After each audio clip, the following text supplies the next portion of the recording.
So Hare Krishna to all the devotees here. Welcome to our final chapter today, which is chapter 18 of the Bhagavad Gita as part of the Gita Jayanthi series special. And before we begin chapter 18, which is one of the, actually it is the longest chapters. It has 78 shlokas. I just want to quickly cover a few more things from chapter 17. Things that I could not cover yesterday. I think there were questions asked about charity, which I did not categorically speak about yesterday, but hopefully there'll be absolute clarity on what kind of charity you should perform today. So this chapter 17 is called Shraddhatraya Vibhaga Yoga, the divisions of faith. And Krishna talks about faith according to the three modes. What are the various life choices that we make under the influence of the three modes? And then Krishna has a section on charity and how Krishna ultimately is the enjoyer of everything. Krishna says here in Shloka 4, men in the mode of goodness worship the demigods, those in the mode of passion worship the demons, and those in the mode of ignorance worship ghosts and spirits. So Prabhupada used to say that when he was growing up, there was a gentleman in Kolkata, I assume it was Kolkata, because that's where Prabhupada grew up, who admired Adolf Hitler so much that he made a murti of Adolf Hitler and used to worship it.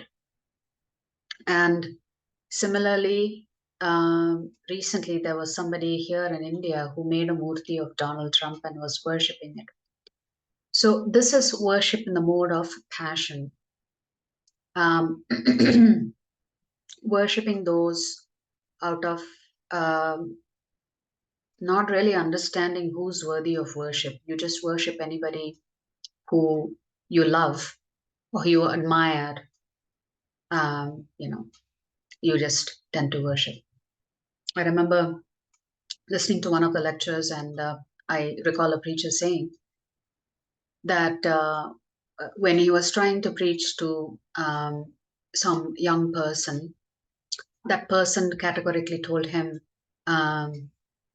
I don't believe in idol worship. It just so happened that this preacher visited that person's house, and sure enough, in his room, he had many photos of, film stars. So people are quite ignorant about what really the differences between idol worship and deity worship. Deity worship are actually vigrahas that are installed as per the Pancharatrika Vidhi. So proper process is followed because the Lord himself says that you can worship me in the Archa Vigraha form. So yes, in the temple, the deity may be made of stone or marble or wood, and you may think, oh, it's just wood, it's just stone, it's just marble. It's not, because the Prana Pratishtha ceremony has happened for the deities. They've been properly installed, and the Lord begins to accept our worship. Prabhupada always said that the more we worship and the more sincere our worship is towards the deities in the temple, the deities will become more and more beautiful over a period of time. I remember some time back, actually not some time back, just last year, from the temple, we had all gone to Melkote. I don't recall why we went to Melkote, but around 40, 50 of us or something like that, we all went to Melkote. And there is a small ISKCON temple there in Melkote. And I remember seeing a photograph that looked a little old. And I couldn't quite figure out whether the photograph was of our deities in our temple or was it of deities in another temple. And several devotees insisted that it was the deities in our temple only. But I could tell that it was an older photo and the deities looked very different than how I remember them and imagine them today. So the deities become more and more beautiful the more intense and sincere the worship is of the devotees. So here, the category of people who worship human beings as God, uh, they are actually worshipping in the mode of passion. And then Krishna says that those in the mode of ignorance worship ghosts and spirits. So I'm going to briefly talk about these ghosts and spirits and what's the difference between them. So, for example, um, the when the Lord says, worship the demigods, the five demigods that are part of the Pancha Upasana that we are all authorized to worship. There are five demigods we are authorized to worship, which is Vishnu, Surya Dev, Lord Shiva, Durga Devi, and Lord Ganesha. So these five gods are given as part of the Pancha Upasana. If anybody wants to worship these five deities, they can, which is you're worshipping the deities to get something, some material benefit in return. So the when the soul exits the body in an untimely manner, um, say maybe through a murder or worse through a suicide, then the soul will become either a ghost or spirit. Ghost means bhuta. The punishment for the person that committed suicide is that they are not given their next body. So they only exist, the soul and the subtle body exist. They don't get their physical body. But at the same time, they experience hunger, thirst. The only problem is they cannot act on it because they do not have a physical body. They only have the subtle body, the mind and intelligence. So a ghost is called a bhuta, and then a spirit is called a preta. What is a preta? So let us say if you die and you have to wait for your next body. So in the Vedic culture, it is said that we observe the 13-day ceremony, right? On the 13th day is supposed to be a celebration because on the 13th day after a person dies, it is important because it is said that on the 13th day, the person takes a new body. So that means for the period that they've been waiting for 13 days, they have to have some other body because we are still feeding them. They are not wandering around like ghosts. So the transition body is called the preta. And that's what the Lord is referring to here as spirits. So if you die and you have to wait for your next body, you will wait for those 13 days, and on the 13th day you'll get a new body. In the meantime, you are given a transition body, and the transition body is called the preta or the spirit. So the transition body is a temporary body. So all non-devotees of the Lord go through this process. But it does not apply to the devotees of Krishna. In the sense, um, the devotee of Krishna,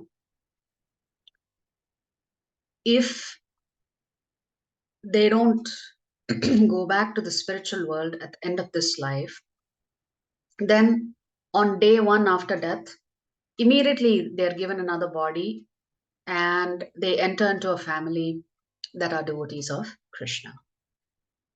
So this particular rule of this transition body does not apply to devotees of Krishna. So the Pindadan is still done. And it's offered, these rice balls with sesame seeds are offered to slake the hunger and thirst of this soul that is occupying this transition body. So, however, it is said that if anybody offers Krishna Prasadam to this person occupying the transition body, any karmas that they had left from their previous lives can be completely wiped out. So even prasadam is so potent that it can even liberate that person. So I remember when my father passed away a few years ago, and we got on the 13th day, we got all the food offered to Lord Krishna, put tulsi in each one of the items, offered it to Krishna, and then only we served the prasadam feast on that day. So it's very, very important to honor prasadam every day. What to speak of a living person, even people who are so-called dead, left their bodies, they also benefit from Krishna prasadam. So on the 13th day, the preta goes to the Pitruloka, and if all of the ceremonies are observed properly by the relatives who are remaining here, then they will get that next body. That's why Pindadan in our culture is considered to be so important because it's food for the soul that is transitioning into its next body. So, as I said, for devotees after day 1, they take birth in another Vaishnava family, and the Yamadutas do not have any jurisdiction over the devotees of the Lord. So, one day, Maharaj Yama tells his dutas, who are called Yamadutas, to go and fetch one person. The time is up and they have to go fetch him. So the Yamadutas come to the address, but there's no house there. They can't see anybody. They can't see anything. So they think, oh, maybe it's a mistake. So they go to the next door and pick up that person there, although that person was not the right person. So the closest neighbor's body they take back to Yamaraj. And Yamaraj says, but this is not the person I asked you to pick up. I asked you to pick up somebody else. So who have you brought here? So the Yamaduta said, well, the address that you gave, there's nobody there. So Yamaraj was a little puzzled. So he himself comes to that designated spot where they were supposed to pick up the soul, and he starts laughing. Why? Because in front of that house, there is a huge tulsi plant. It is said that tulsi plant creates an aura that subtle entities cannot see.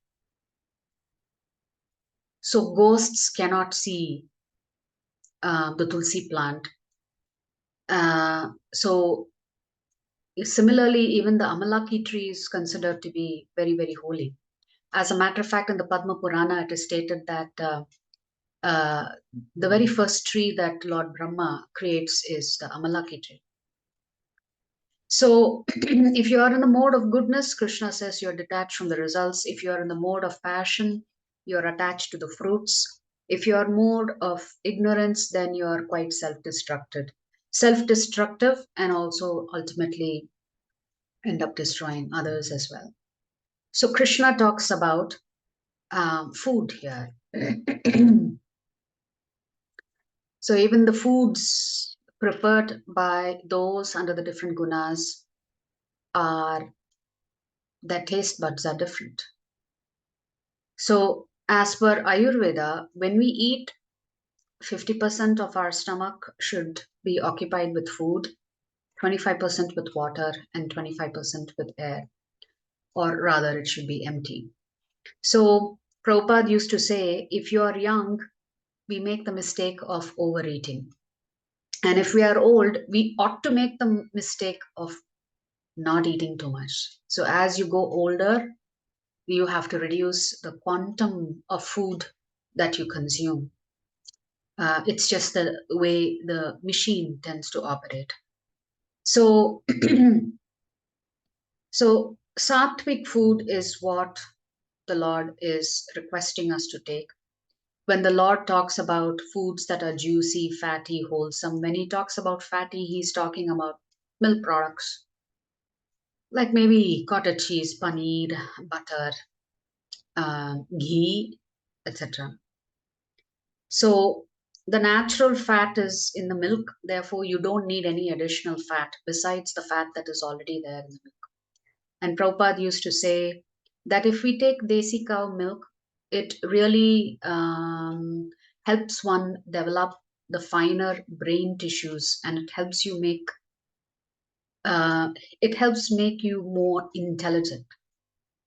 So having milk at night time is supposed to be good for you. I remember reading Pastimes of Prabhupada, having hot milk with uh, um, cut bananas in it at night time. Prabhupada never consumed any meal at night other than this milk and fruit. Then Krishna talks about yajna,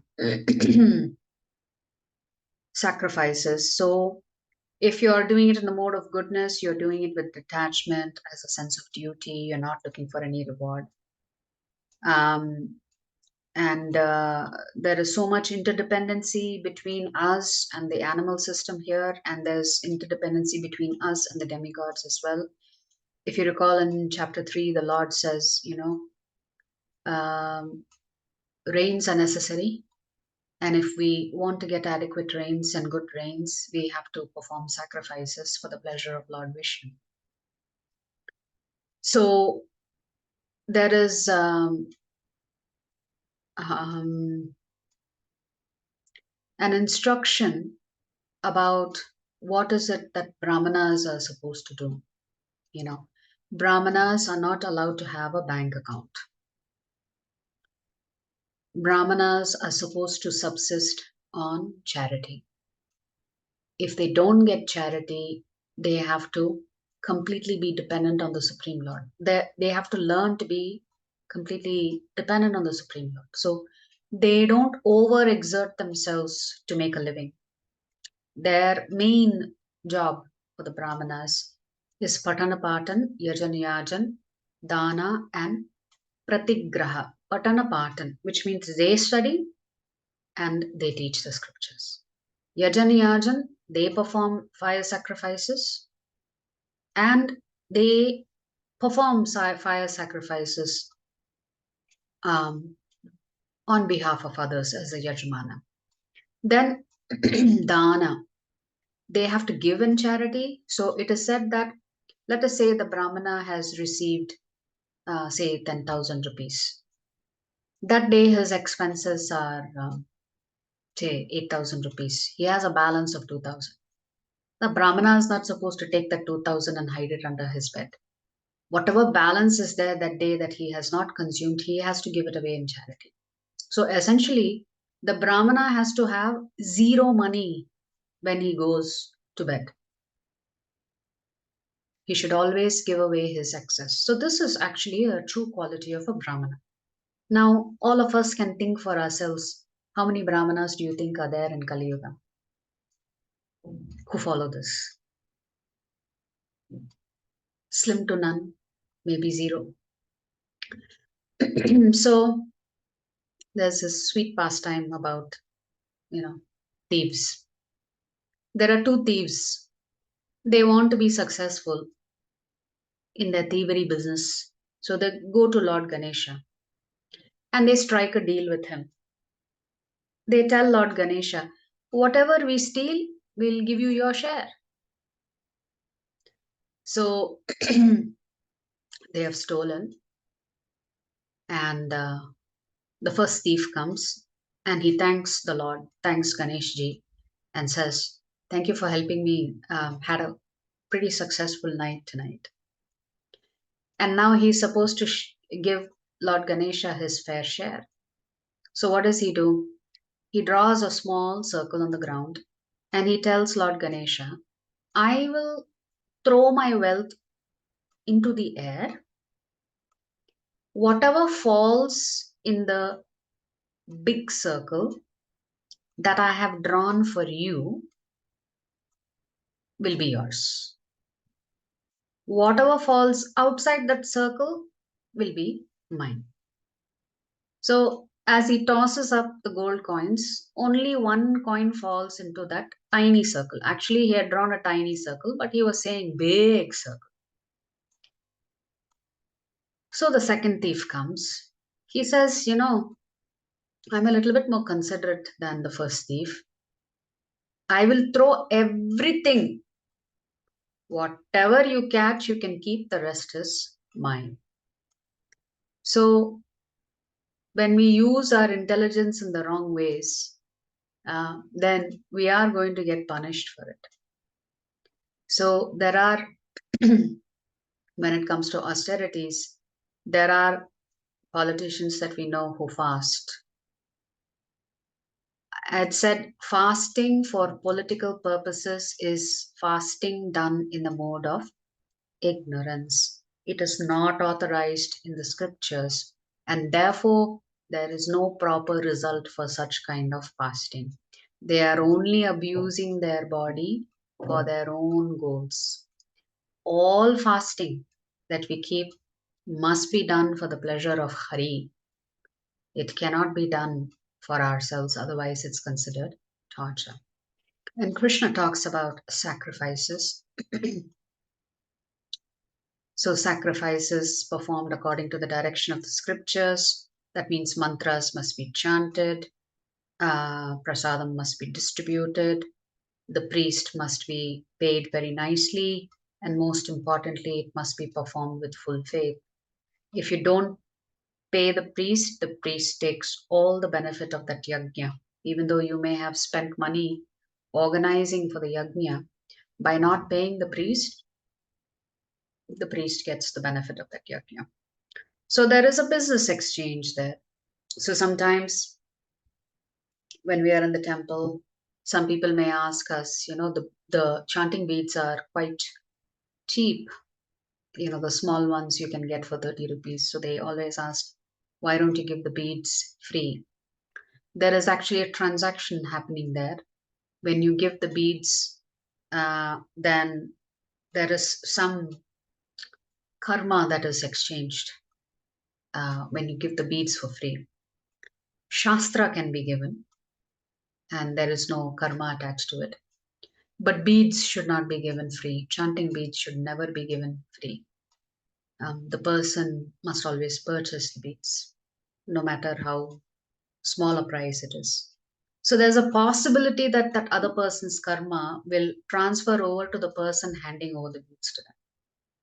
Hence, we do not believe in giving beads for free. Prasadam is free, books can be free, beads can never be free. Then Krishna talks about austerities of body, speech, and the mind. So here we talked about austerity of speech being satyam, priyam, hitam. Whatever we speak must be truthful. Whatever we speak must be pleasing. And whatever we speak must be beneficial to the people who are hearing you speak. If it doesn't meet all these three criteria, it is better not to speak. Right? So, body, mind, speech, deha, body, buddhi, mind, vak, speech. These are the three things that Krishna is talking about. Then, when we come to charity, which I hope will answer questions, we talked about penances and Shambhuka performing an unauthorized um, penance because he wanted the position of Indra and also to take on Indra's wife as his own, Shachi Devi. So when we look at charity, Srila Prabhupada writes in Srimad Bhagavatam how charity actually works, both in this life and in next life. So let us say you give some charity to a non-Brahmana. Whatever amount you give them, that amount you'll get as credit. In the sense, the return on investment is 1:1. This is when you give in charity to a non-Brahmana. What about someone who's like a quasi-Brahmana, not a fully qualified Brahmana, but trying to become a Brahmana? So then the ratio changes 1:2. So for every 1 rupee you give, you will get 2 rupees as your return on investment. So when I'm saying return on investment, it doesn't mean you will get that exact same amount back. It's just that you are rewarded in that ratio. 1:1 for a non-Brahmana, 1:2 for a quasi-Brahmana.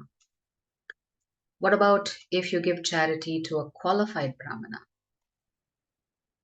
Oh, then every 1 rupee you give, there's a 1,000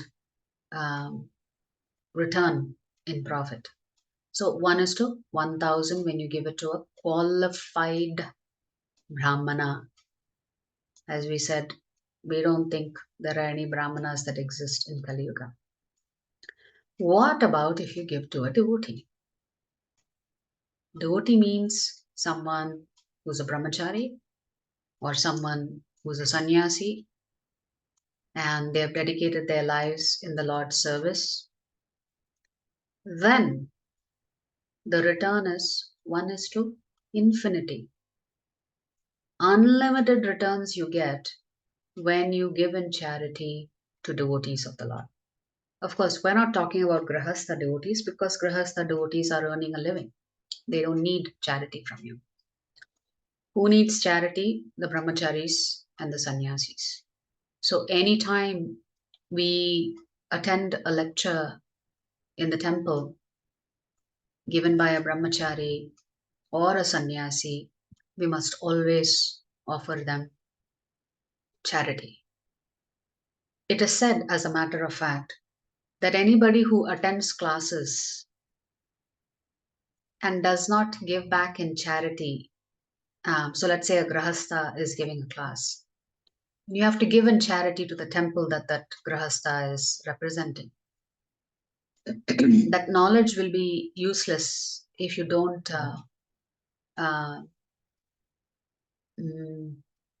express your gratitude through charity. So usually when we conduct such Gita classes for free, because there is a tremendous expense for us with the Zoom licenses, with making posters, with sending messages on WhatsApp group. So all of this is not free, not for the temple. Normally we encourage those who are attending class to give back in charity to the temple that has brought these classes to you. Because then you don't have to worry about it becoming a non-spiritual realm. Yeah.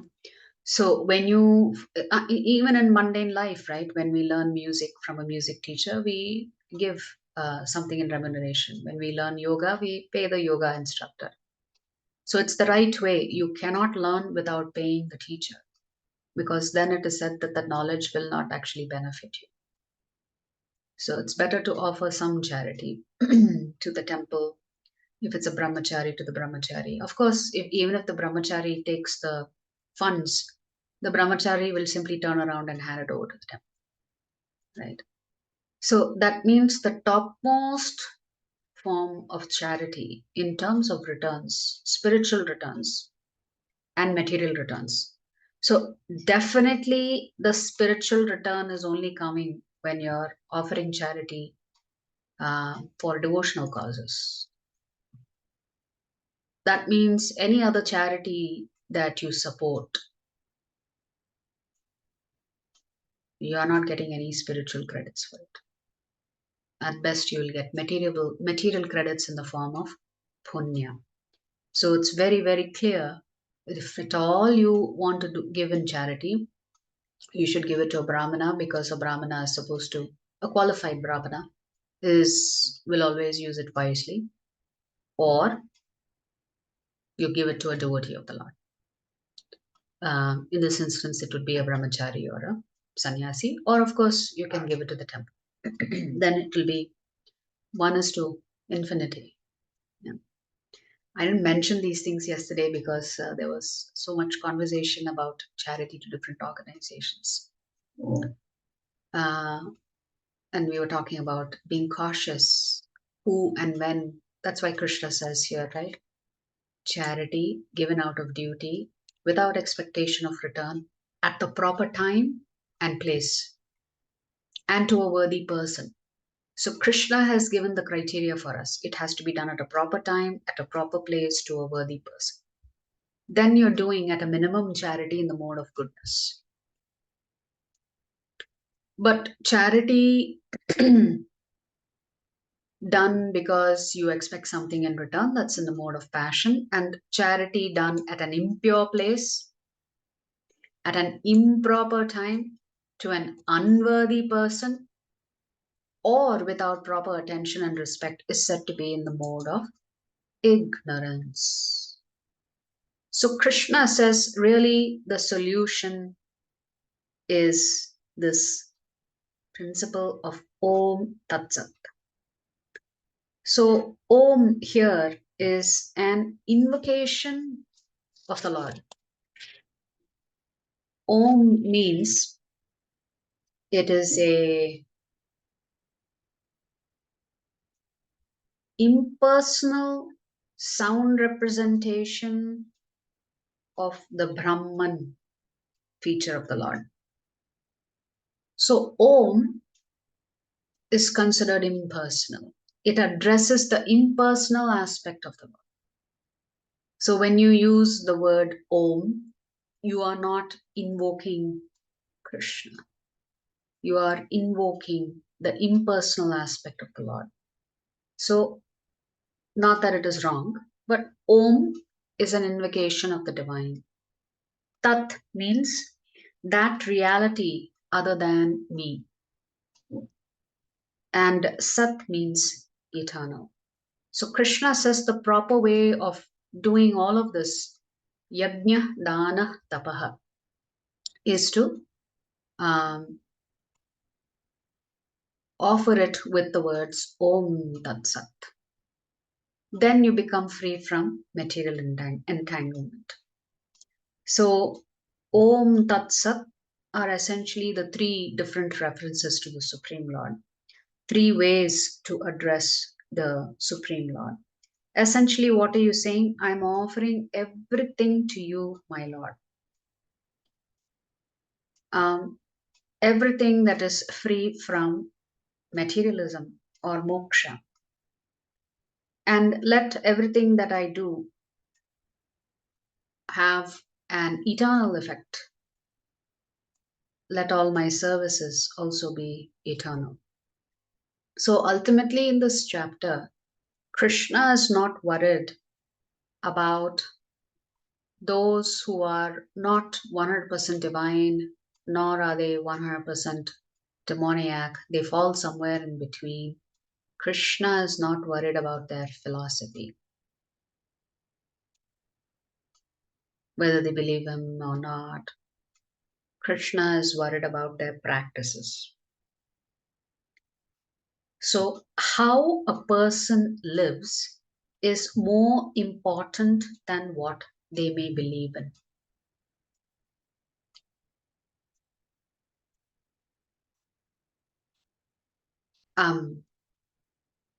This is one aspect that we need to take away here, is that how a person lives is more important for Krishna than what they believe in. So all and everything that we do, if we acknowledge it, that we're doing it for the satisfaction of that higher reality, then it puts you on the right path. So Krishna says, the absolute truth is the objective of devotional service, and it is indicated by the word Sat. The performer of such sacrifices is also called Sat, as are all works of sacrifice, penance, and charity, which, true to the absolute nature, are performed to please the Supreme Person, O son of Pritha. Ultimately, Krishna is saying Yajna, Dana, Tapa. Everything should be done for the pleasure of Krishna. But if Krishna is not in the equation, then anything done as a sacrifice, charity, or penance without faith in the Supreme, O son of Pritha, is impermanent. It is called Asat and is useless both in this life and the next. So Krishna makes it clear that whatever we do, ultimately we have to do it for the pleasure of everyone, for the pleasure of Krishna. And when Krishna is pleased, Prabhupada says, every human being will be pleased. The more Krishna is happy with us, the more we bring pleasure to the Supreme Lord, yeah, and to others as well around us. So today's chapter, chapter 18, is titled Moksha Sannyasa Yoga. And chapter 18 begins with a question. Arjuna said, O mighty armed one, I wish to understand the purpose of renunciation, Tyaga, and of the renounced order of life, Sannyasa. O killer of the Keshi demon, master of the senses. The Supreme Personality of Godhead said, the giving up of activities that are based on material desire is what great learned men call the renounced order of life. What does a sannyasi do? He gives up everything. No bank account, maybe just 2 sets of clothes. Actually, many may only have even one, just one, which they wash every day and tie it back wet. So, someone who's given up attachment to their family, attachment to all things material, and as we said, dedicated their body, mind, and words to the service of the Supreme Lord, Krishna says they've given up all activities. That doesn't mean they are idle. That doesn't mean they sit around doing nothing. That's not what Krishna means when he says they are giving up all activities. They are giving up all activities based on material desire. Since their only desire is spiritual and they've given up all other desires, such a person has taken sannyas. And giving up the results of all activities is what the wise call renunciation. So, you are not a sannyasi. Let's say you are living a grihastha life. You're working hard to take care of your family. Whatever results that you get, if you give it or even a small portion of it in the service of Krishna.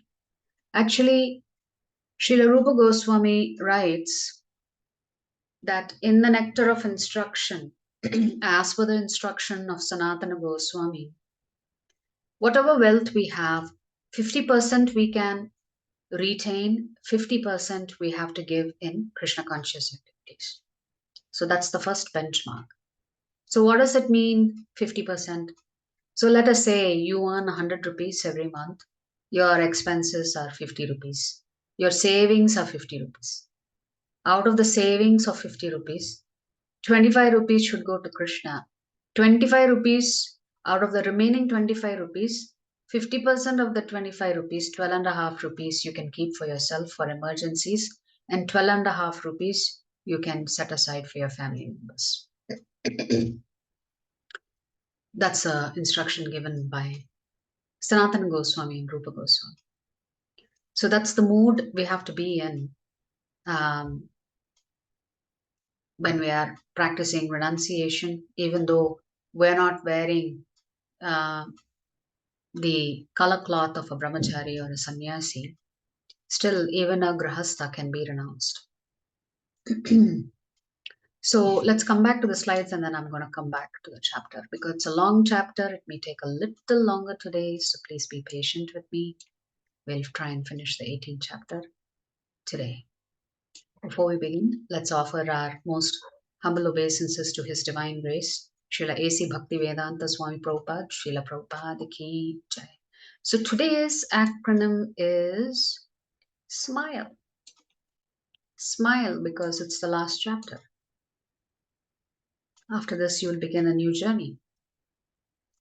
What is Krishna doing? As we said yesterday, Krishna is going to methodically summarize the key points of what all he's spoken from chapters 2.11 all the way up to 17.28.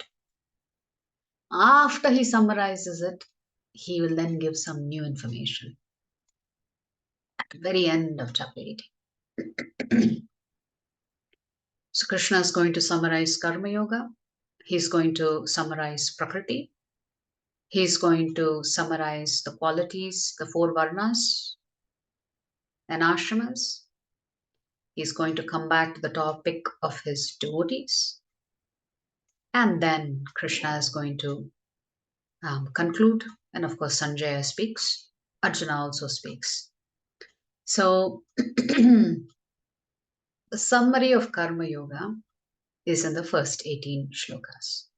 What is the difference between true renunciation? Acting with detachment is true renunciation and brings freedom from reaction, which means we have to be detached from the fruits, but we cannot separate ourselves from the activities. So we have to be attached to duties and detached from outcome. So the renounced order of life and renunciation of the fruits of action are the same. Whether you are a sannyasi or you are a grihastha but have given up the fruits of your actions back in Krishna's service, Krishna says, in my eyes, you are one and the same. Work performed in this way is renunciation in the mode of goodness.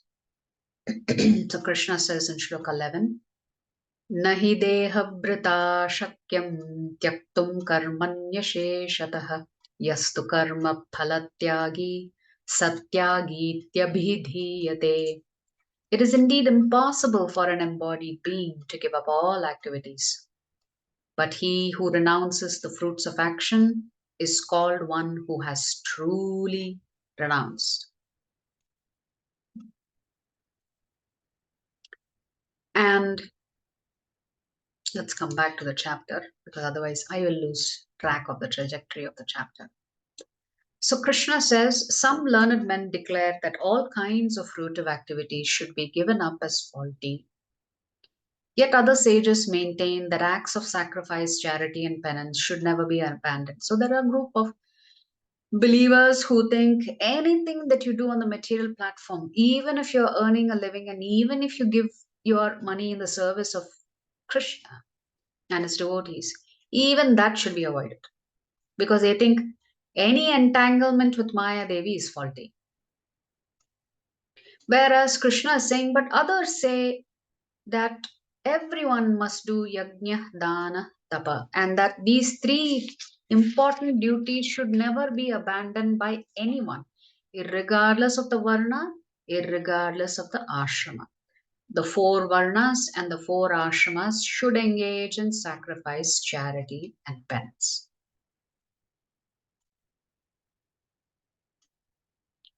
So Krishna has said, okay, learned people say this. Now hear my judgment, Krishna says. O best of the Bharatas, now hear my judgment about renunciation. O tiger among men, renunciation is declared in the scriptures to be of 3 kinds. Acts of sacrifice, charity, and penance are not to be given up. Krishna said earlier, sages said these 3 should not be given up. Now I am telling you these 3 should not be given up. They must be performed. Indeed, sacrifice, charity, and penance purify even the great souls. Even sannyasis will be benefited when they perform sacrifice, charity, and penance. All these activities should be performed without attachment or any expectation of result. They should be performed as a matter of duty, O son of Pritha. That is my final opinion. Krishna has given his final verdict. Yajna, dana, tapa should never be given up. It should be performed, even by great souls. But it should be done without attachment. It should be done without expecting something in return. It should be done as a matter of duty. Prescribed duties should never be renounced. What did Arjuna want to do in chapter 1? He wanted to give up his prescribed duties as a Kshatriya. He didn't want to be anywhere on that battlefield.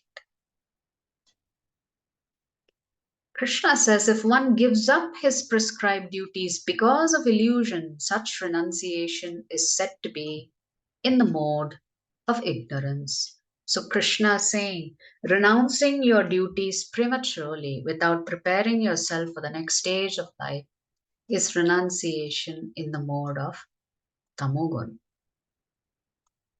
Anyone who gives up prescribed duties as troublesome or out of fear of bodily discomfort is said to have renounced in the mode of passion.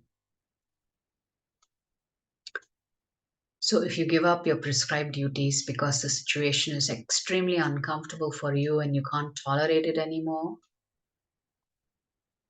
Krishna is saying you've renounced under the influence of Rajogan. Such action never leads to the elevation of renunciation, which means your renunciation is not going to actually take you to a higher platform of consciousness. Oh Arjuna, when one performs his prescribed duty only because it ought to be done and renounces all material association and all attachment to the fruit, his renunciation is said to be in the mode of goodness.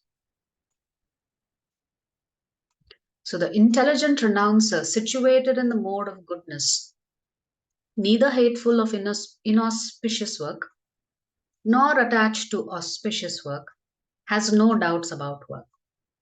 So Krishna is saying, when you are performing your duties and responsibilities without thinking these are auspicious, that is inauspicious, duty is duty, it has to be done.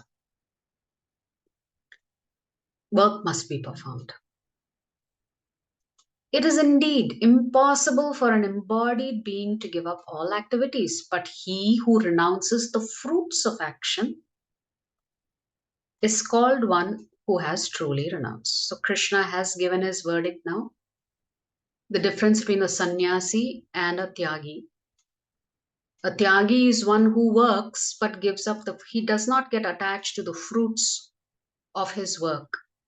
He uses it to take care of himself at a bare minimum. The rest of it he uses it in the service of the Lord and his devotees. For one who is not renounced, the threefold fruits of action, desirable, undesirable, and mixed, accrue after death.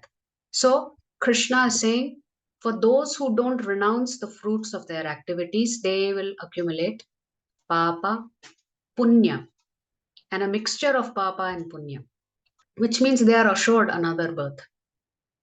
But those who are in the renounced order of life have no such result to suffer or enjoy. So when you give up the fruits of your activities, then there's no karma associated with your activities. You will not incur papa or punya, even though you are performing a lot of your duties and responsibilities as per scriptures. O mighty armed Arjuna, according to the Vedanta, there are 5 causes for the accomplishment of all action. Now learn of these from me. This is a little bit complicated, this shloka. Essentially, Krishna is saying, when you act and you get a result, that result is not attributable only to you. There are others who are involved in that process.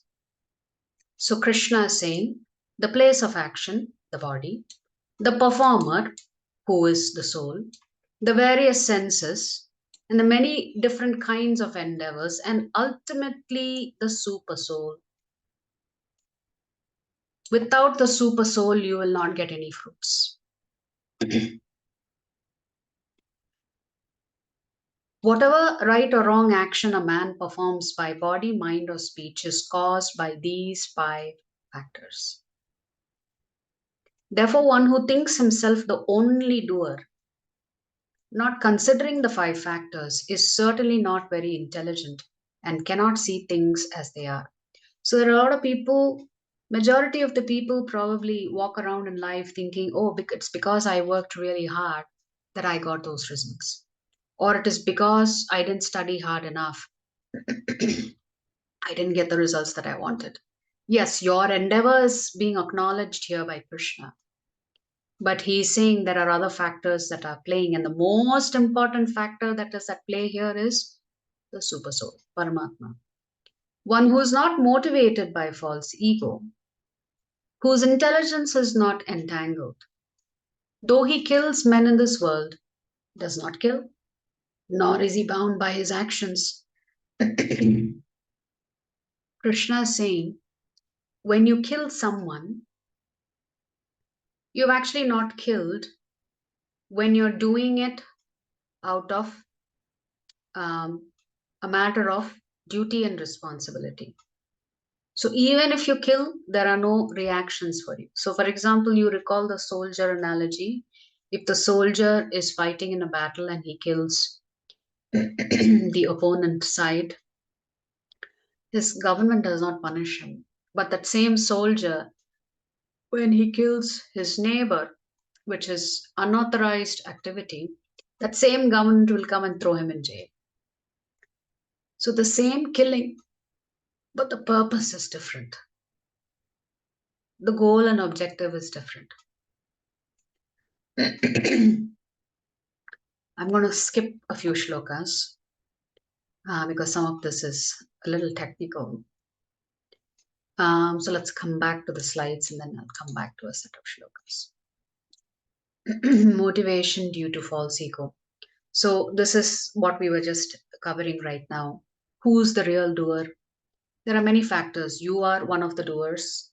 The circumstances are doers. The type of body that you have also influences. Your body is not determined by you, right? Your body is also given to you by Prakriti. But we forget that the most important doer here in all of the results that you get is the Supreme Lord.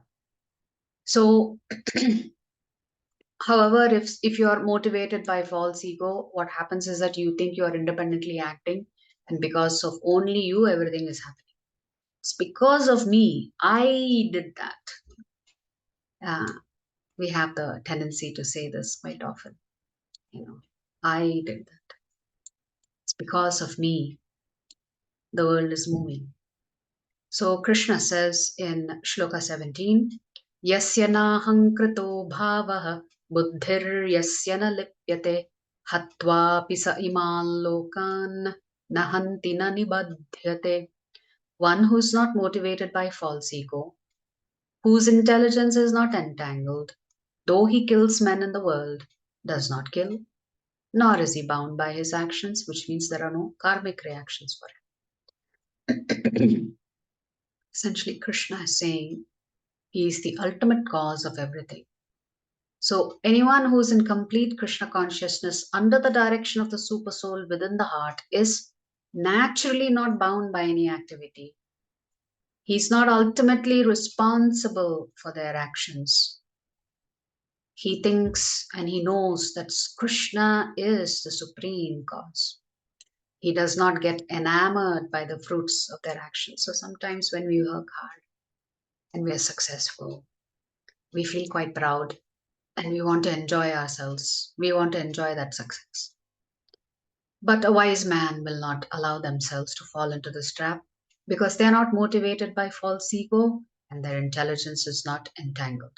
Krishna is going to come back to the topic of, so essentially from shlokas 1 to 12, Krishna is talking about Karma Yoga.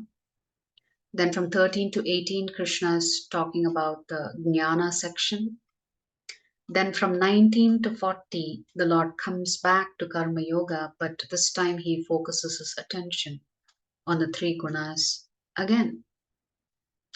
So let's try coming back here. Krishna says, according to the three different modes of material nature, there are three kinds of knowledge, action, and performer of action. Now hear of them from me. That knowledge by which one undivided spiritual nature is seen in all living entities, though they are divided into innumerable forms, you should understand to be in the mode of goodness. Krishna is essentially saying, when you see me in everyone and you see the spirit soul belonging to me in everyone, then you are in the mode of goodness. That knowledge by which one sees that in every different body there is a different type of living entity, you should understand to be in the mode of passion. So when we discriminate and say, here is a man, here is a woman, here is a child, here is a tiger, here is a cow, here is a buffalo, you are seeing the external. That you are seeing those differences because you are under the influence of Rajoga. And that knowledge by which one is attached to one kind of work as all in all, without knowledge of the truth, and which is very meager, it is said to be in the mode of darkness. That action which is regulated and which is performed without attachment, without love or hatred, and without desire for fruitive results is said to be in the mode of goodness. But action performed with great effort by one seeking to gratify his desires and enacted from a sense of false ego is called action in the mode of passion. That action performed in illusion, in disregard of scriptural injunctions, and without concern for future bondage or for violence or distress caused to others is said to be in the mode of ignorance. So Krishna is essentially talking about the three modes again and how it influences you when you're attached, when you're detached, when you're completely operating out of ignorance, etc. Krishna also talks about how the three modes impacts your level of determination, your enthusiasm, the way, the type of work that you do, etc. So we'll come back to the slides because I think there are tables that summarize this. So essentially, Krishna is talking about knowledge, the worker, their understanding, their level of determination, and their happiness. So for knowledge, Krishna says, if you are in the mode of goodness, you're seeing the spirit soul in everyone, and you're seeing Paramatma in everyone. Although that Paramatma is not divided. The spirit soul is individual in each body. Whereas when you see differences based on the body type, then it's under the mode of passion. And if you are attached to one kind of work as all in all, then you are operating under the mode of ignorance. So a person in the mode of goodness, they regulate their life. Everything is done in a very disciplined fashion. In the sense they follow the scriptures and they are faithful to following the scriptures. Whatever work they do it without attachment.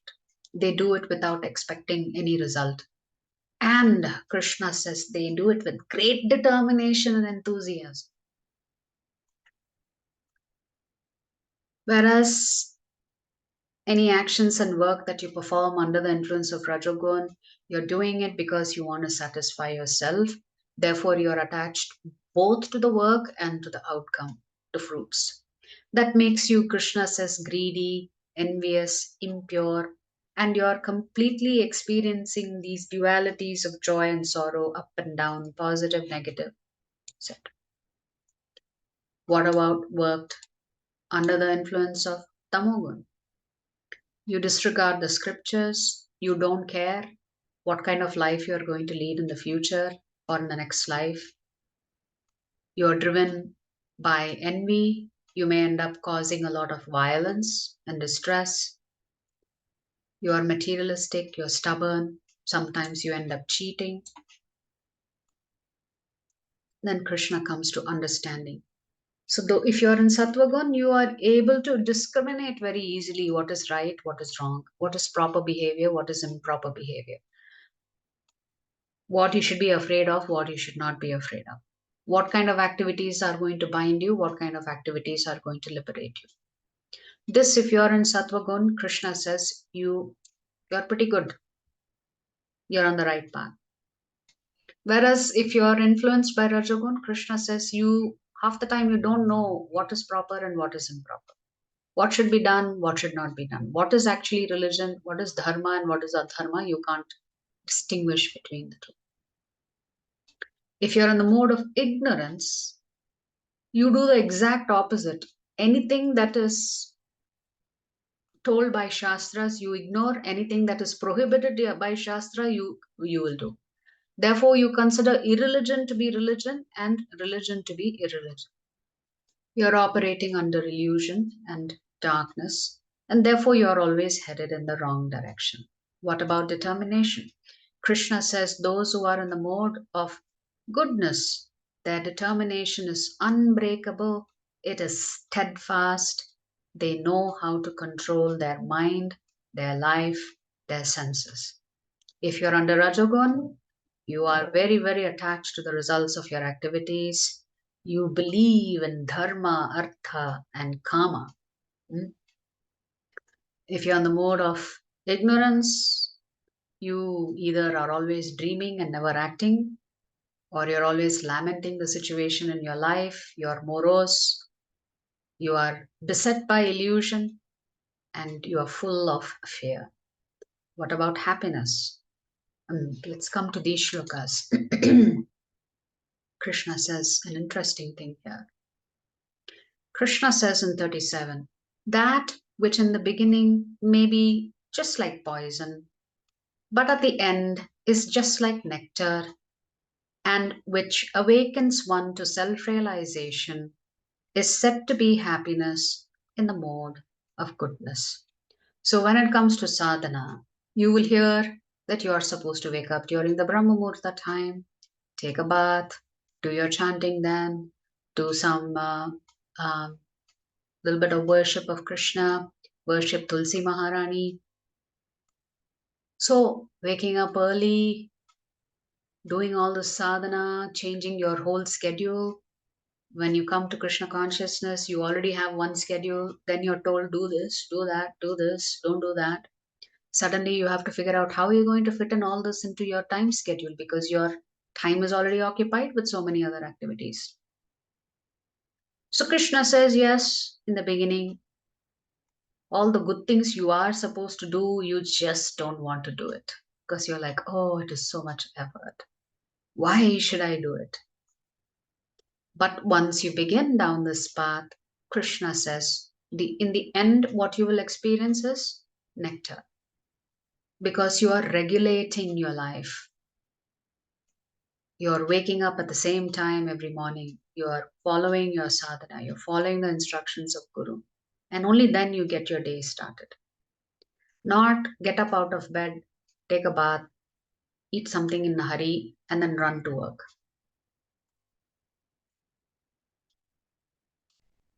Then Krishna says that happiness, which is derived from contact of the senses with their objects, and which appears like nectar at first, but poison at the end, is said to be of the nature of passion. So, what do people in Rajogun do? They chase everything that looks attractive. Everything looks beautiful. Everything looks like if I get it, I will be so happy. But then once they get it, they are unhappy. So, what is nectar first ends up being poison. That means you're driven by Rajogun. What seems like poison first ends up being very nectar like. Then you're under Sattvagun. And that happiness which is blind to self realization, which is delusion from beginning to end, and which arises from sleep, laziness, and illusion, is said to be of the nature of ignorance. In Shloka 40, the Lord says, there is no being existing either here or among the demigods in the higher planetary systems, which is freed from these three modes born of material nature. So even the demigods come under the influence of the gunas. Occasionally, they may go into Rajogun and make all kinds of blunder. So we've talked about yajna, dana, tapa. Why is Krishna stressing the importance of yajna, dana, and tapa? When we do yajna or sacrifices, it can counteract one of the kleshas. So there are three kleshas, if you recall. We talked about Adi Bhautik, Adi Daivik, Adi Yajna. Adhyatmika, Adi Bhautik, and Adi Daivik. So when you do sacrifices, it pleases the demigods. If you don't do any sacrifice, it displeases the demigods, and therefore you may not get what we need as society, like good rains, good harvest, nice weather, all of this. So the reason we have to perform sacrifice is to make sure that our external life is comfortable so that we can focus on spirituality. We don't have to worry about whether we'll have sufficient food, sufficient rains, sufficiently good weather, etc. So yajna counteracts the adidaiva klesha. What about dana? When you perform in charity, it can counteract the negative energies of adi bhautik klesha. Adi bhautik means other living entities. So one is demigods, one is other living entities, and one is yourself. Yajna for the demigods, dana for the benefit of other jivatmas, and tapa for the benefit of yourself. That's why yajna, dana, and tapa, the Lord says, should never be stopped. Yajna counteracts the klesha of Adi Daivik. Dana counteracts the klesha that's called Adi Bhautik. And tapa helps you control yourself, Adhyatmika. It helps you control your mind. Therefore, all three must be performed by everyone, Krishna says, no exceptions.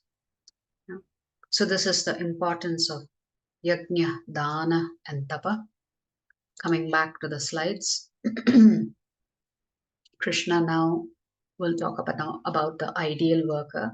So Krishna talks about the four varnas, what type of work should they be engaged in, and how they can actually attain the Supreme. So let's look at that. Krishna says Brahmanas, Kshatriyas, Vaishyas, and Shudras are distinguished by the qualities born of their own natures in accordance with the material modes, O chastiser of the enemy. So we are all born with certain qualities.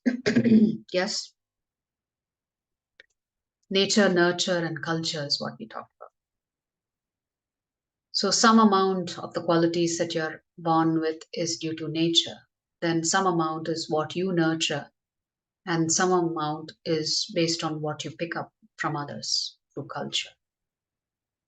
So Krishna is saying, peacefulness, self-control, austerity, purity, tolerance, honesty, knowledge, wisdom, and religiousness. These are the natural qualities by which the Brahmanas work. So if you consider yourself a Brahmana, you should be exhibiting these qualities.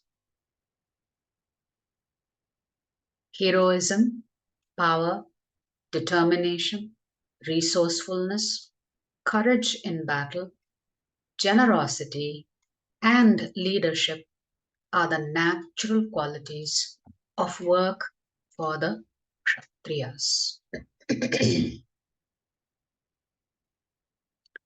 Farming, cow protection, and business are the natural work for the Vaishyas.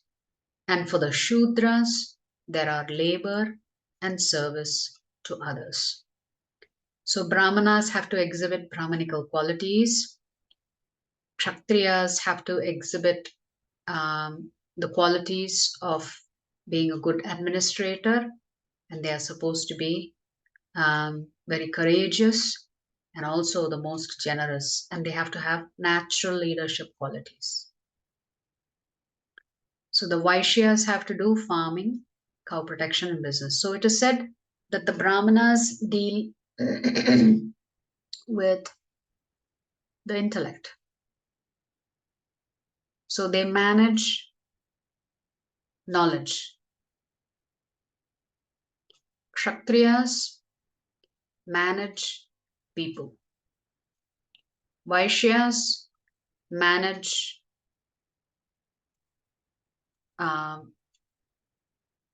animals, and if they are engaged in agriculture, other aspects of material nature. What do the Shudras do? They are there to serve the other three classes. By following his qualities of work, every man can become perfect. Now, please hear from me how this can be done. By worship of the Lord, who is the source of all beings and who is all pervading, a man can attain perfection through performing his own work. So, if we do our own work as per whatever we are qualified to do, and if you are adding Krishna to the picture where you're worshipping him, Krishna says, by doing this alone, you will achieve perfection. Krishna repeats this for the second time. It is better to engage in one's own occupation, even though one may perform it imperfectly, than to accept another's occupation and perform it perfectly. Duties prescribed according to one's nature are never affected by sinful reactions. So, whichever varna that you occupy, based on the type of work that you do and the gunas and the qualities that you have, you should do it to the best of your ability. But don't pretend to do somebody else's work that does not come naturally to you. Even if you do it perfectly, Krishna says, I will not accept it. Every endeavor is covered by some fault, just as fire is covered by smoke. Therefore, one should not give up the work born of his nature or son of Kunti, even if such work is full of fault. Krishna is saying he knows that we are not perfect. Nothing that we do results in perfection. But nevertheless, that should not encourage us to give up work simply because we are frustrated that we are not able to be perfect in what we are doing. We should do our best and leave the rest to Krishna. One who is self-controlled and unattached and who disregards all material enjoyments can obtain by practice of renunciation the highest perfect stage of freedom from reaction. O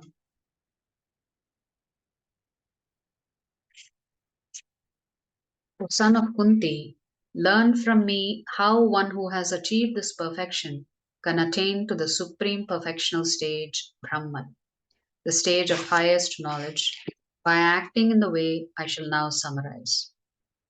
Being purified by his intelligence and controlling the mind with determination, giving up the objects of sense gratification, being freed from attachment and hatred, one who lives in a secluded place, who eats little, who controls his body, mind, and power of speech, who is always in trance and who is detached, free from false ego, false strength, false pride, lust, anger, and acceptance of material things, free from false proprietorship and peaceful, such a person is certainly elevated to the position of self realization. So, Krishna is coming back to the same qualities of devotee.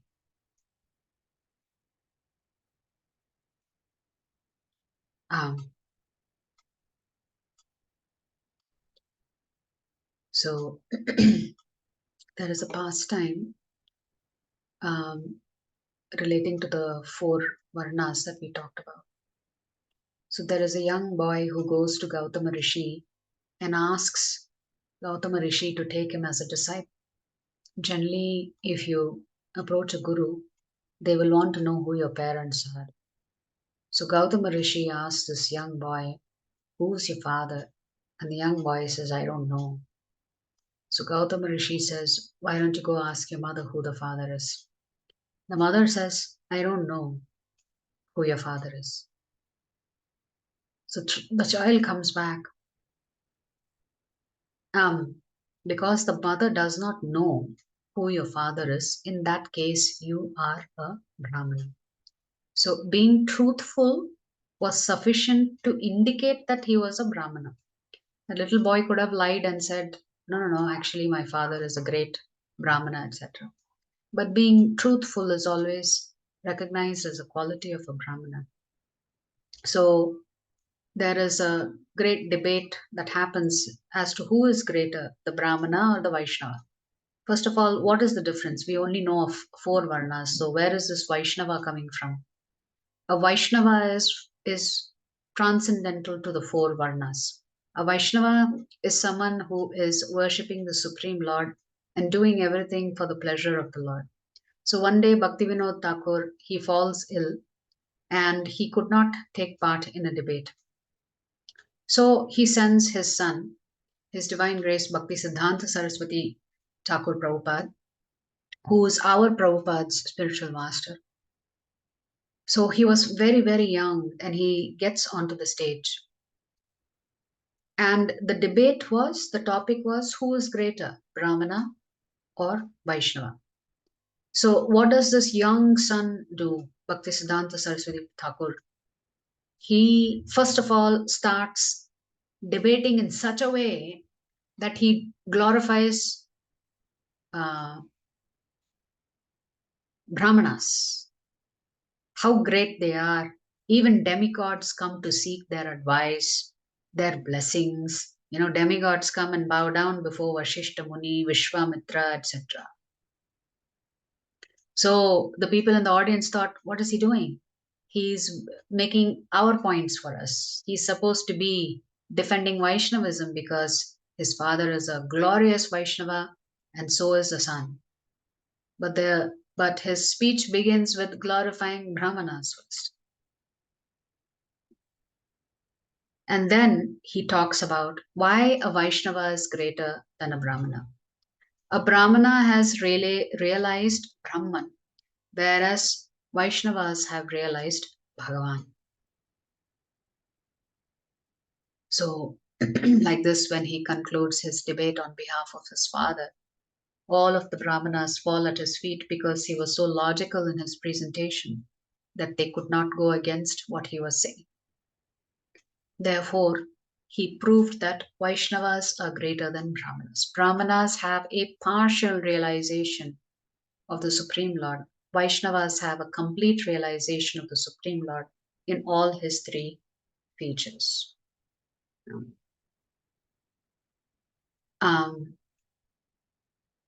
So here, Krishna again begins to talk about the confidential knowledge.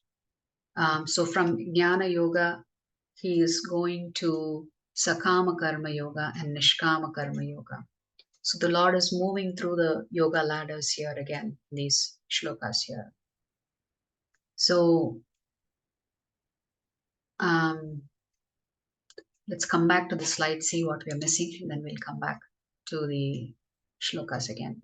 So we read Brahmanas, they have certain qualities by which you can categorize them as Brahmanas. If you don't have these qualities, you're not a Brahmana. Similarly, Kshatriyas have to exhibit certain qualities including determination, strength, etc. Vaishyas, well, they can engage in business, they can engage in um, protecting cows, having cows, and they can also engage in farming. Shudras have to perform services for the pleasure of others. So one can become perfect by doing all the duties of his respective varna for the Lord's pleasure. Attaining the Supreme. This is a very important shloka where Krishna says, Bhaktyamam abhijanati yavan yaschasmi tatvatah tato mam tatvato jnatva vishate tadanantaram. One can understand me as I am, as the Supreme Personality of Godhead, only by devotional service. So this proves the point that Srila Bhakti Siddhanta Saraswati Thakur debated with the other Brahmanas, that Krishna repeatedly says only his devotees understand who he is. Bhaktyamam abhijanati. Without performing bhakti, you cannot understand who I am. And when one is in full consciousness of me by such devotion, he can enter into the kingdom of God. So Krishna is saying only his bhaktas can enter the spiritual world. So we'll now come to almost the conclusion of the chapter. So from that, Krishna moves to a different section, a new piece, and we'll read these shlokas because these are very interesting shlokas. So Krishna said in 55, one can understand me as I am, as the Supreme Personality of Godhead, only by devotional service. And when one is in full consciousness of me by such devotion, he can enter into the kingdom of God. Then in Shloka 56, Krishna says, though engaged in all kinds of activities, my pure devotee, under my protection, reaches the eternal and imperishable abode by my grace. Krishna is saying, I am protecting my devotees, and by my grace, they will reach me. So he's taking personal interest in his devotee's life.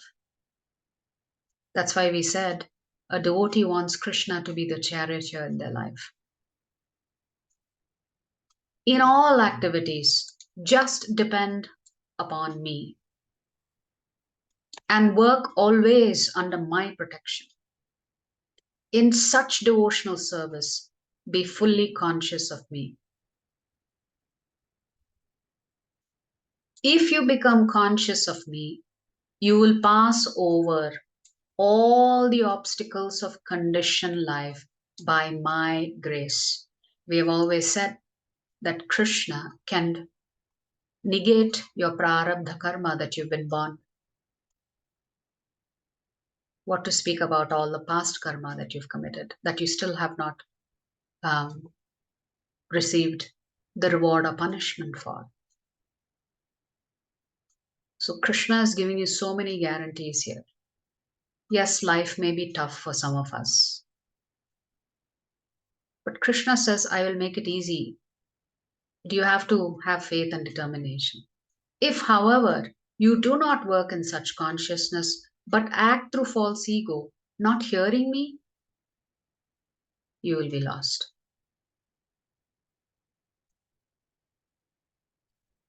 So essentially, Krishna is saying, always be connected to me. Don't disconnect from me, because that's going to bring you a whole host of trouble. If you do not act according to my direction and do not fight, then you will be falsely directed. By your nature, you will have to be engaged in warfare. Krishna is saying, I am telling you to fight repeatedly. But anyway, it's your choice. If you choose not to fight, then you're operating under ignorance. Krishna says, whether you choose to leave the battlefield or not, your nature will follow you. You'll always be a Kshatriya. So if you go to a forest and because if you are planning to become a sannyasi, you are supposed to beg for a living. Begging means absolute humility because you will be insulted. You may not get what you want. You may have to be um, comfortable with hearing no and also not getting anything in alms. Whereas if a Kshatriya is insulted, his true nature will come out and he will be ready to fight that person who insulted him. So Krishna is saying, even if you walk into the forest, your Kshatriya nature will not abandon you. You may think you have abandoned it, but it will not abandon. Under illusion, you are now declining to act according to my direction, but compelled by the work born of your own nature, you will act all the same, O son of Kunti. A repetition of Shloka 59. The Supreme Lord is situated in everyone's heart, O Arjuna, and is directing the wanderings of all living entities who are seated as on a machine made of the material energy. The Lord is only directing.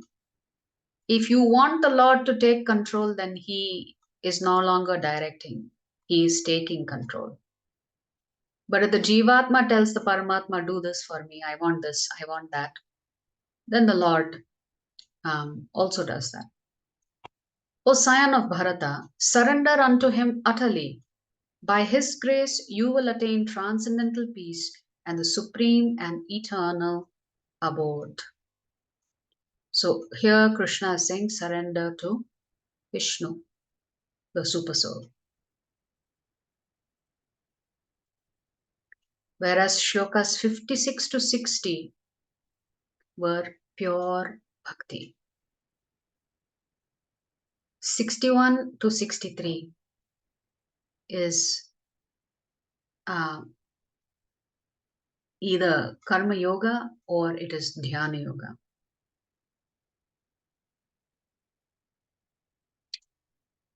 Thus I have explained to you knowledge still more confidential. Deliberate on this fully and then do what you wish to do. So Krishna concludes by saying, I have told you everything you need to know. It's up to you to make a decision.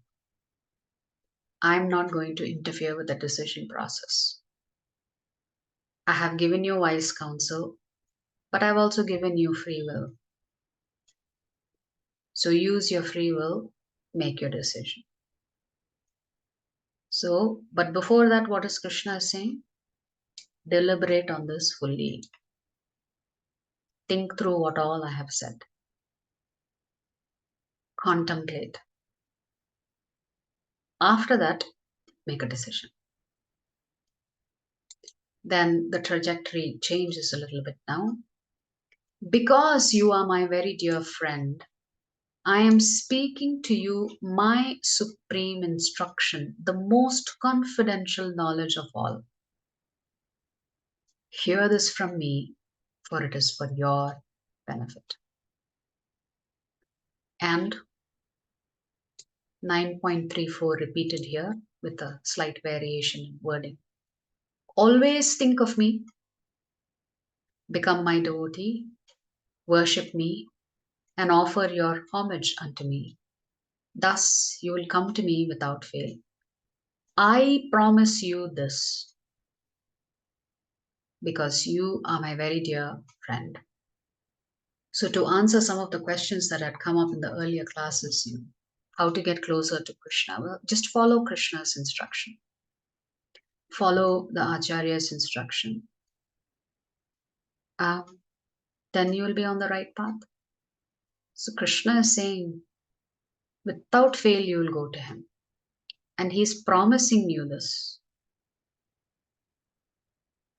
So this is the most confidential knowledge, is actually 64 to 66.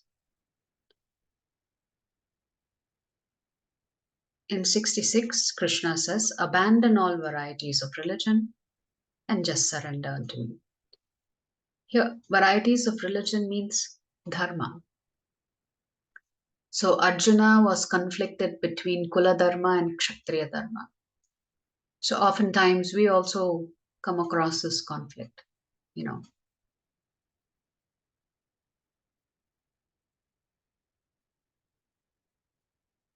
So let us say a hunter is chasing an animal, and the animal has entered the premises of a rishi. And the hunter asks the rishi, have you seen that animal? Now, the conflict is between speaking the truth and protecting another life. So, in situations when there is conflict between two dharmas, one dharma will always take priority. So, in this case, speaking the truth is not as important as protecting another life. So, the rishi can easily tell the hunter, I have not seen the animal. The animal didn't come into my ashram at all. Ultimately, Krishna is saying, you will come across all these kind of conflicting scenarios in your life. But what is the topmost dharma Krishna is talking about? Surrender.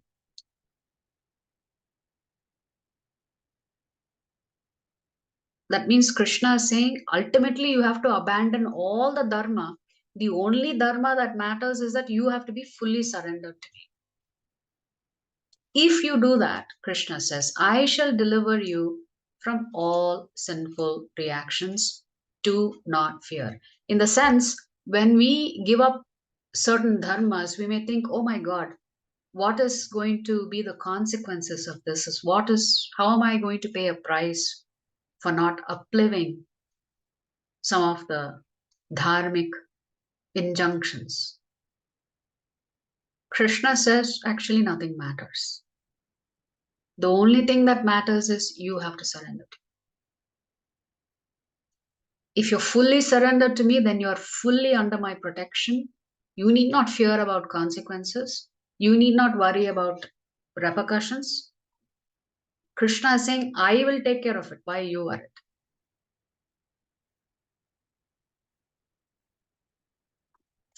And then the final section of what Krishna has to say. This confidential knowledge may never be explained to those who are not austere or devoted or engaged in devotional service, nor to one who is envious of me. So Krishna is saying, don't share this with those who are envious, who are not my devotees. It's a very sweet pastime between one thief and the greatest thief that we all know of. One mundane thief and one transcendental thief. So little baby Krishna was decked up in all kinds of jewelry. He happened to be playing outside. And the thief thought, wow, all that wealth and jewelry is mine. So what does the thief do? He starts praising Krishna. He says, oh, you're so sweet, you're so beautiful. And Krishna feels so shy. He hangs his head down, thinking, oh, I've never heard such praise before.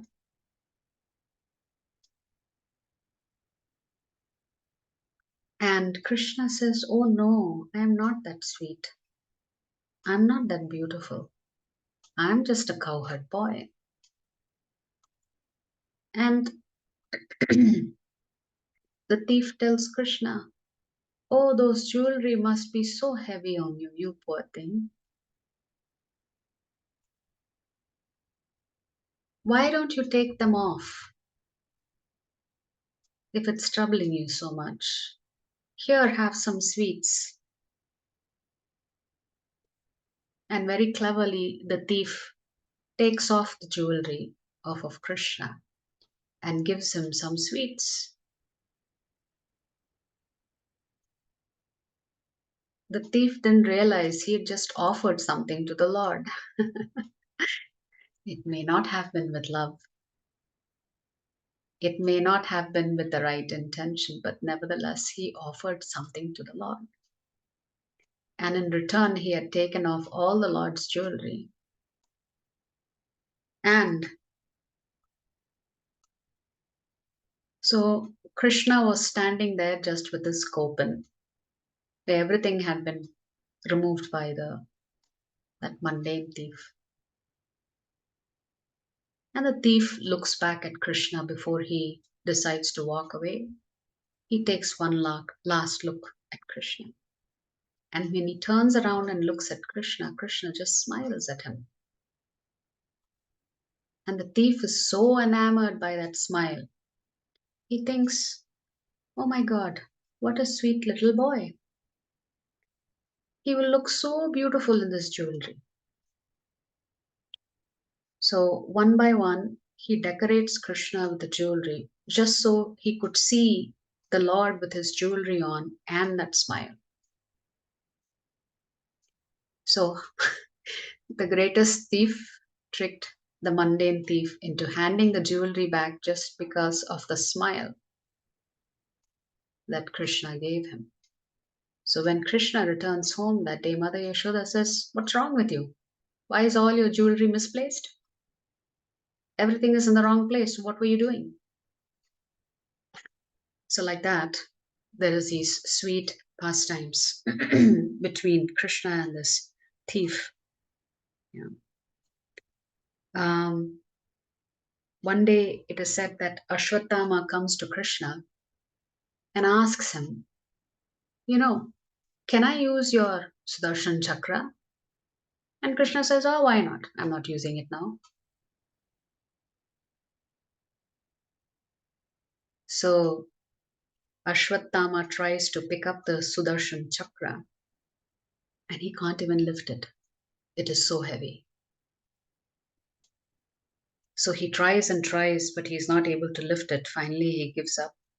It is said that the Sudarshan Chakra is the combined weight of all the three material cosmos. So Krishna asks him, why did you want the Sudarshan Chakra? And Ashwatthama says, oh, I could have killed all the kings. I could have even killed you.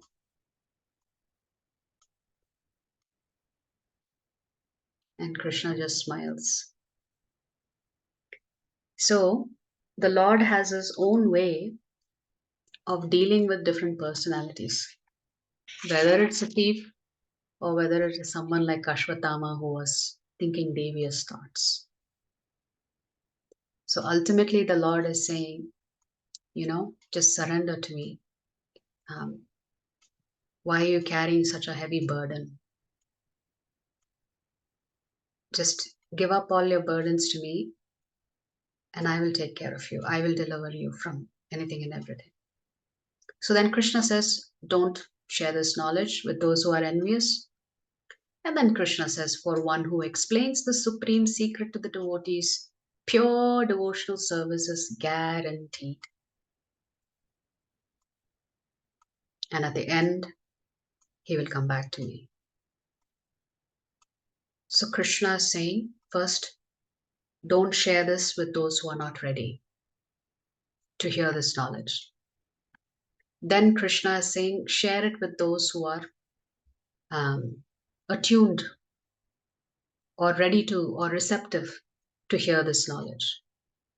And if you share this information, this knowledge, the supreme secret with them, in return, what will Krishna do for you? He will give you pure devotional service.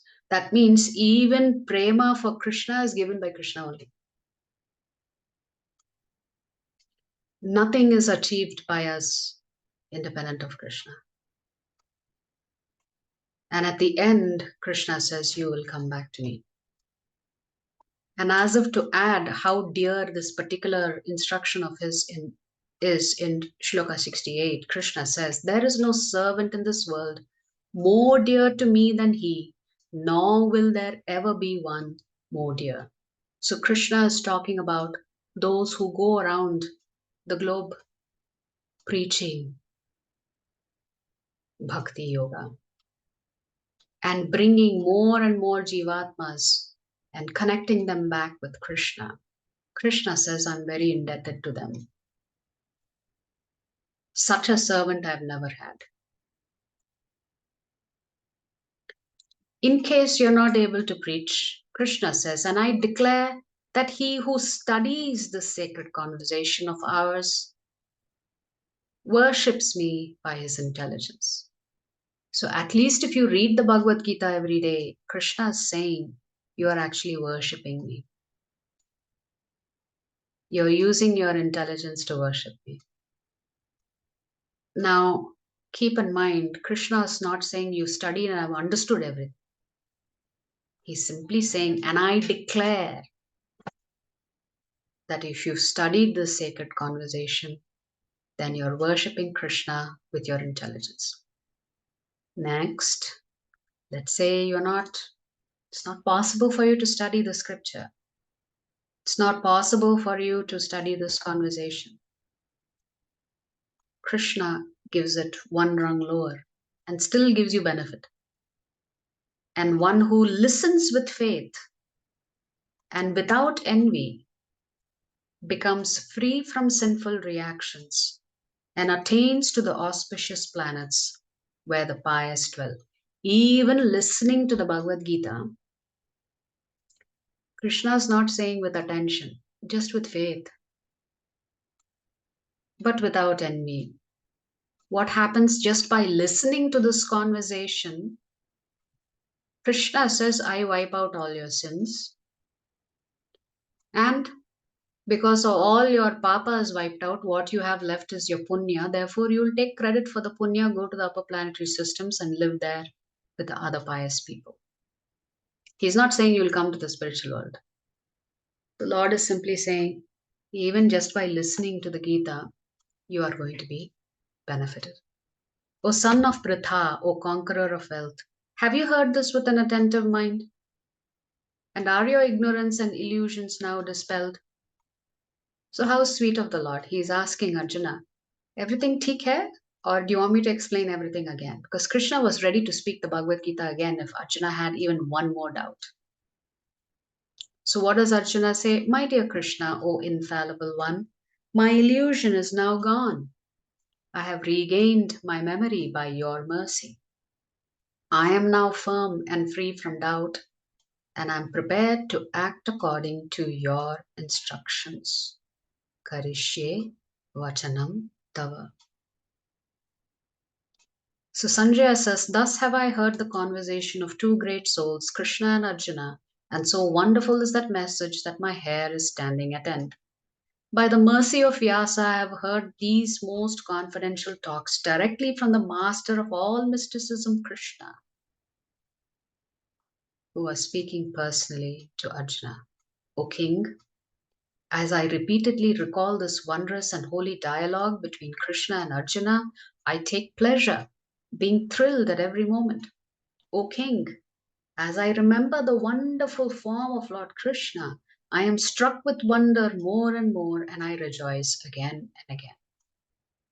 Wherever there is Krishna, the master of all mystics, and wherever there is Arjuna, the supreme archer, there will also certainly be opulence, victory, extraordinary power, and morality.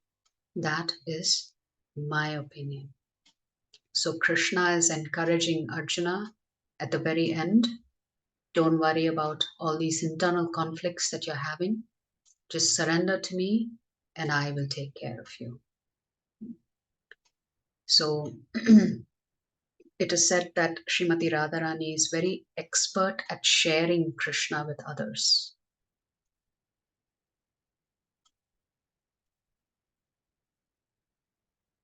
So even worshipping Tulsi Maharani can get you to Krishna very quickly.